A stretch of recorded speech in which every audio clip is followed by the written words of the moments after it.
What's poppin', y'all? It's long overdue that we've had this conversation, and this catalyst is one of the better reasons for us to finally talk about this. And that is that after Playboi Carti released I Am Music, or Music, whatever you want to call it, which is the most anticipated album of this year, was the most anticipated album of last year as well. This dropped, well, actually most anticipated album of last year was Kendrick Lamar's project, which already dropped, GNX. This year, it's Cardi. Cardi basically floods the charts, the Hot 100. Songs are going crazy. He has a song with The Weeknd. And what happens after that? The same week, the same day as a matter of fact, Lil Tecca releases a song, Dark Thoughts. And the news comes out that Lil Tecca's song Dark Thoughts was outstreaming every single individual song, individually, not cumulatively, of course, on Cardi's album. Like 7 days ago, it was the number 2 top song in the USA. Right now, it was outstreaming Evil Jordan, which was the highest streaming song by Cardi last week, and Rather Lie with The Weeknd, which was the second highest streaming song off of I Am Music. This week, to date, I'm giving you the data for today, which is April 5th as I'm recording this. Dark Thoughts is at number 3. Nokia jumped up. It was outstreaming Nokia too last week. But Nokia jumped up. So it's Luther, which has been number 1 on the Hot 100, and Nokia, which is in the top 10. And then you have Dark Thoughts at number 3. So he's even outstreaming Ariana Grande, Twilight Zone. But Ariana Grande recently released a project. It may pick up streams. And Cardi has fallen to Timeless is at number 11. But Rather Lie is at number 13. And the solo song by Cardi, the highest streaming solo song, Evil Jordan, is at number 18. So Lil Tecca is outstreaming him. And Lil Tecca's song Dark Thoughts has over 60 million Spotify streams right now. The song's fire too. But this is overall to talk about how Lil Tecca has been performing the past couple of years. I don't think many have had this conversation. He's had about a hit a year, which is outstanding considering the fact that some people still have this notion that like, oh, I thought he was a one-hit wonder. Number one, Lil Tecca stopped being a one-hit wonder the year that he got on. Like there were multiple hits on We Love You Tecca. But yeah, obviously there was Ransom, but he had Did It Again. And even after that, he had like Did It Again was charting as well. This is 2019. So he first gets in the game 2019. Ransom is going crazy. Did It Again. And then Somebody, which was a song with Internet Money. But then he also had Love Me. That just got on the charts. I wouldn't say that was necessarily a hit. So there were a bunch of songs that charted like Shots. But then 2020, 2021, we don't really see too much, right? Like chart positions and all that. It's not going too crazy. Like he had that song Never Left, which did 2 weeks on the charts, and Repeat It, which was a banger of a song with Gunna in 2021. That was on the charts for 3 weeks. But it seemed like the presence, at least mainstream wise, for Tecca had slowed down between 2021, 2022.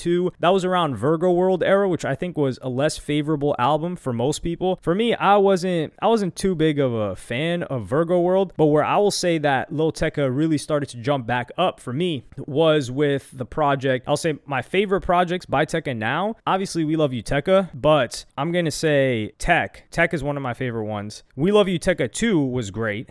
That was in 2021. But then he took that like little 2-week break. Yeah, Virgo World was in 2020. We Love You Tecca 2, that was solid. There were a bunch of different songs on that. For me, I think I told you guys like Never Left. There were a couple of different tracks on there. But it was Tech that really got me back into Tecca. And Tech, well, I had been listening that entire time. But Tech is where Tecca also dropped another hit song. And that was 500 Pounds. So keep in mind, Tech, that's 4 years into the game. So at this point, other people that blew up in Tecca's era like Lil Mosey, we hadn't really heard from. Lil Mosey had legal situations, so we can't really like all the way fault him for that. He had, I think, label issues too. Lil Tecca got in the game when he was 16 as well. So the fact that he didn't ruin his life with some sort of addiction or something is, I wouldn't say a surprise, but it's impressive to avoid something like that. 500 Pounds was the biggest hit that Tecca had since Ransom. And it peaked at 51 on the charts, but this is October to like basically the end of November 2023. It did 20 weeks on the charts. So that's quite a while. No, it peaked in November, but it stayed on the charts until 2024, I think. Yeah, so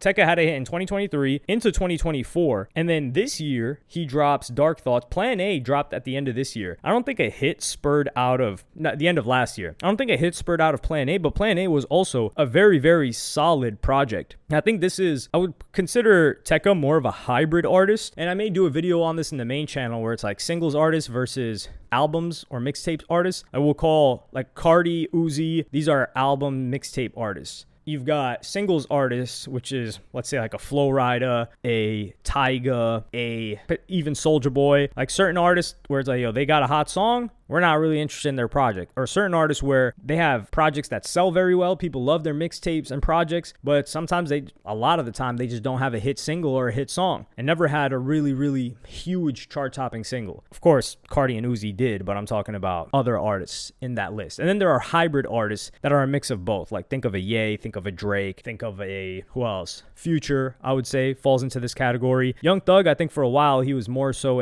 Gunna is a hybrid artist, I would say as well. Lil Baby, I don't know. I'm getting too much into that topic. Rewind it back to Lil Tecca. So none of these songs really went crazy. I think as a project, this was solid. But now he comes with Dark Thoughts, which is, man, production on here is great. It dropped in the midst of attention being on another project, which is Cardi. And Tecca has slowly been, just his fan base, the guy is huge now. It's a new generation. Like people grew up on Tecca 5 years. It's been 5 years or 6 years now. So there's a new generation of people listening to Tecca in the same way that there's a new generation of people listening to Cardi as well. But it's impressive that he's still able to keep this up without many collaborations. Like you look at Plan A, he's got a couple of features on here. Well, he's got Don Toliver. So most of the project is just Tecca. This song is solo Tecca. 500 Pounds was solo Tecca. So his longest charting songs on the Hot 100 have been solo tracks as well. Like he's had features with Uzi, Durk, Kodak Black. But for you to be able to do it on your own and those outperform all of your featured songs is crazy. And I think he's just silently killing the game and nobody's really talking about it. And this song, it's getting a ton of attention. I think this song is going to keep going crazy because the fact that it's only at 32, right? It's 32 peak position on the charts right now. It should be going up again, yet it's outstreaming today as I'm saying this. It's outstreaming a lot of other songs that are, top like 20, but it's not even top 20, or certain songs that are top 10. Like I said, the song Just In Case by Morgan Wallen, right? That's the 5th most streamed song on Spotify daily for today. But if I were to check the Hot 100 for that song, it is significantly higher than Lil Tecca's Dark Thoughts. And the reason for that is obviously there are other facets of a track that are weighted heavier than just streams. Like, for instance, radio play, that's very, very important. They weigh that heavily. Like, Just In Case by Morgan Wallen is number 4 on the Hot 100 right now. So it's top 10 songs. So Tecca's outstreaming Just In Case by Morgan Wallen on Spotify. He's outstreaming Die With A Smile, which is number 2 by Lady Gaga. He's also outstreaming what's that name? The name of that chick. He's outstreaming Anxiety on a daily basis, which is number 10 right now on Spotify top songs as I'm recording this. So he's outstreaming all, and I think that puts it into perspective more because like you see him at 32, you're like, but he's outstreaming a lot of songs in the top 10, and he's doing this solo, and it's organic, and not enough people are talking about the track, which is hard too. I think did they drop a music video for it? Yeah, I think they recently dropped a music video for it too. And so this is just good to see. Like, it's wholesome. He came out of the SoundCloud era. He never really did too much. He never relied on other people either. So like, he kept his career to himself. And this is a positive thing when you don't attach yourself to a certain, not just collective, but a certain crew of people, because your career is in your own hands. So Tecca's got his own fan base that isn't attached to anybody, and he's continuously growing this fan base. So I want to see this song do really well. I would love to see this song do as good as, like even a Ransom. I do think the song has potential. It's got real mainstream potential. But let me know what you guys think about this song in the comments. If you checked it out, if you haven't, check it out and let me know. And also, if you didn't know this stat, are you surprised that he's outstreaming all of the songs on Cardi's project, as well as all of these other like pop stars and superstars that are higher than him in chart position currently? Let me know in the comments. Like, subscribe, and hit the notification bell if you enjoyed, and I'm gonna see you in the next one. Follow me on Twitter and Instagram. Go to helloyassine.com. Thank you for watching. Peace.